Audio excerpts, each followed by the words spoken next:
Hi everyone, this is our informative video on effective collision. Prepared by Noor Husna, Hakim ibn Halim, Charles Chami, Noor Tahira, Muhammad Faris, and Anaya Khalik, which is me. Now often we ponder over questions like what happens in a chemical reaction or what are the factors affecting it. So that's collision theory. It provides us with a quantitative explanation of a chemical reaction and the rates of the reaction that occur. But for a chemical reaction to occur, the molecules must collide. Now you may be thinking, just because there's a collision doesn't mean there's a chemical reaction, right? So did you know that molecules possess a minimum amount of energy in the form of kinetic or potential energy?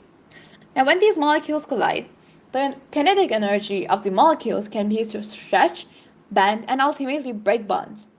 This leads to chemical reactions.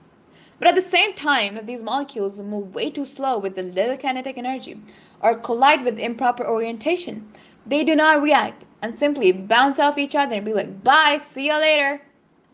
So this answers our question about not all collisions leading to chemical reactions. Now let's consider a simple biomolecular step. A must collide with B to give us a product. But for an effective collision, the reacting substances must react with adequate energy, which is activation energy in chemistry, with the proper orientation. Now you may be like, oh my god, what is activation energy? Now let's take an example that we all go through in our daily lives. At times we are super comfortable in bed and then there is a sudden urge to pee. And we be like, ugh, I do not want to get out of bed. But we put the effort to get out of bed and do our business.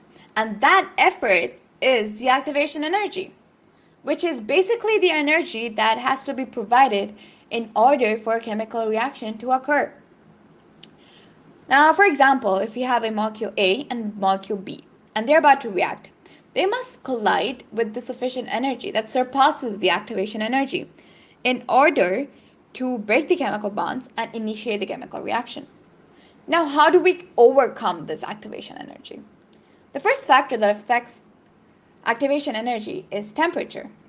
Now, we have a formula over here, which is K is equal to 3 by 2 R by Na into T, where K is the kinetic energy, R is gas constant, and Na Avogadro's constant, and temperature